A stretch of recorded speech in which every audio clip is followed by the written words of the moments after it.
So again, I forgot to put in Worst of the Week. It's Teen Titans Academy. Anytime it comes out, it's Teen Titans Academy. The answer for Worst of the Week is always Teen Titans Academy.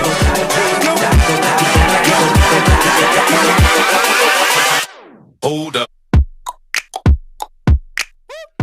Hey guys, it is Tristan with Nerd Out's Newsstand, and we are going to talk about the best of the week, a couple honorable mentions, and of course, the worst of the week, which should pretty much be easy. I've already complained about it once this week, but of course, if you are new to the channel, make sure you guys hit subscribe, hit like, let me know your top comics of the week. I've got my top 5. Let me know a couple of yours. Now, let's talk a little bit about honorable mentions. I was not feeling, was like on the line of, where is this Wonder Woman evolution going?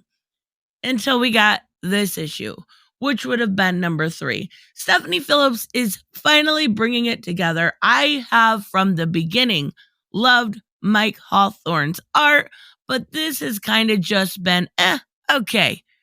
Now we're actually getting to see what is going on and why, or at least how, Wonder Woman is being tried in this sort of trial, right? And we're actually seeing her stand by her convictions. The one thing I can say about this, it is finally clear that Stephanie Phillips fundamentally understands what Wonder Woman is going for, and I think that at least deserves an honorable mention. Not to mention that art. It's so unique, and I really, really like it. So, for my other honorable mention, I have DC vs. Vampires number 5 by Matthew Rosenberg and James Tynion, and also the art is by Simone DeMaio and Otto Schmidt. They kind of do this back and forth thing with the art, and the Suicide Squad is done by Simone DeMaio. Otto Schmidt takes on the Justice League, and it's such a cool, different look at both teams, but I'm not going to lie, I love them both. But that Simone DeMaio art is freaking amazing. Oh yeah, the story's good too. Yeah. I love seeing, it's totally opposite of Wonder Woman Evolution because we have such a evil Diana in this one, and I really like it. So let's actually get to my top 5. And I really I love this book. Number 5, I have Department of Truth, number 16 by James Tynion, and the art is by Allison Sampson. Really neat looking book, but the whole concept of this one, which felt a little bit like filler, or it would be higher on my list, was Lee Harvey Oswald gets high as fuck and contemplates what's real and what's not, and if he's real, and if she's real, and if maybe, just maybe, America is a whole idea that was thought up and brought into life. It is so weird. But at the end, he does end up wanting to go back to the Department of Truth, and things start to head forward. And next time, we're going to get some moon landing stuff. So I love this book. I really, really do. For 16 solid issues, it has been phenomenal. Number 4, I have Robin number 11. I really like Joshua Williamson. His writing is really good. This actually made it not only for the Gleb Mekhanov art, but this book made it on here for 2 precise reasons. And I've been liking the Robin run, don't get me wrong, but Damien's just not my favorite Robin, right? So it's like, okay, he's getting his own story, cool. Next. But this one was good. First off, he gets his first kiss with Flatline. I freaking love it. It's so cute. Damien's got cooties, and now he will officially be chasing cooties around forever and ever. Also, a huge thank you to Joshua Williamson for finally putting a backdoor way into bringing Alfred back. Yes, we are exploring that idea finally. It only took 3 years, and Bane, killing him brutally in front of Damien. So it's only right that he's the one that brings him back, right? I love it. I love it. I love it. I love it. So for number 3, I have Catwoman number 40 by Teenie Howard, and the art is by Nico Leone. And I want to make sure I mention the art. This book is beautiful. Everything from the art to the way that it is paired with beautiful coloring. I absolutely love the way this book looks. It looks phenomenal.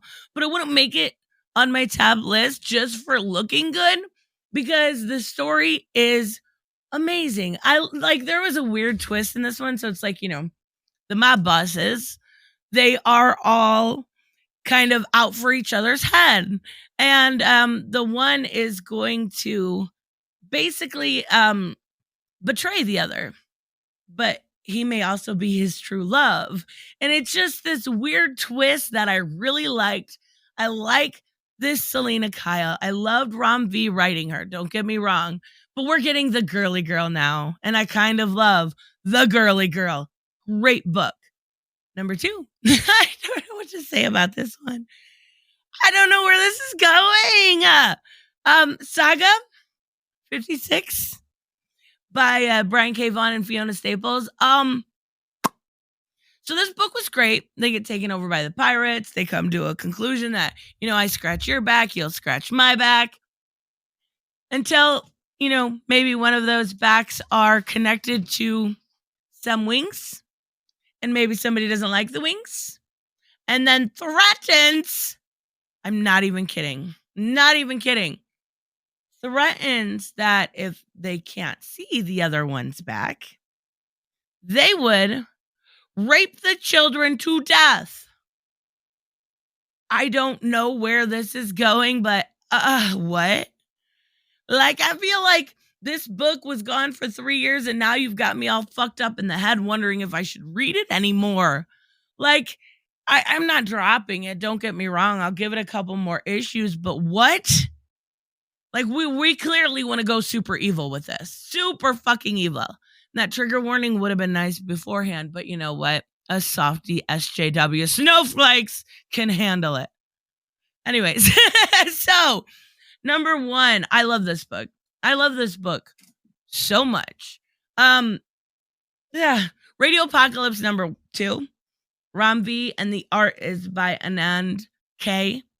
This book is, the first one made me bawl. I was crying like a baby in the first one. This one didn't. We had the Reaper and the Day Tripper, and then the story of the little boy, and I can't even remember his name right offhand, but they all kind of come to a head. There's a nest of these Zeons, which are basically zombified animals, right? They find a nest of them during the day. They have a whole bunch of people coming over to Bakersfield where they're staying. And they're not going to have enough energy or lights or anything. So I am curious to see where this is going. But the way that Rom V pairs storytelling with music every single time is phenomenal. I managed to get through this one without crying. It was much less emotional. But the teaser for next time is Don't Fear the Reaper. And I'm so excited. But I do have a bit of a complaint about this. And that is that because it's on Vault, it's an indie comic, right? It is going to, with the paper shortages and everything else, it was 3 months in between. And I can take that. I have no problem with it because the story is worth it.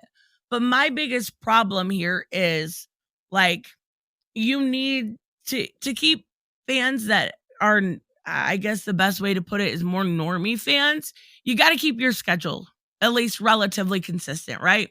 If you're going to put it out once every other month, put it out once every other month. If you're going to put it out once a month, put it out once a month. But at least keep somebody knowing. I looked for this book week after week and I couldn't find answers. At least, update somebody. That would be nice. So anyways, love me some Radio Apocalypse. Great book. It's definitely on pace to be probably one of my top picks of the entire year. And we're only in the beginning of March. So let me know, of course, what you guys think, though, what your top picks are down below. And I will see you in the next one. Bye-bye.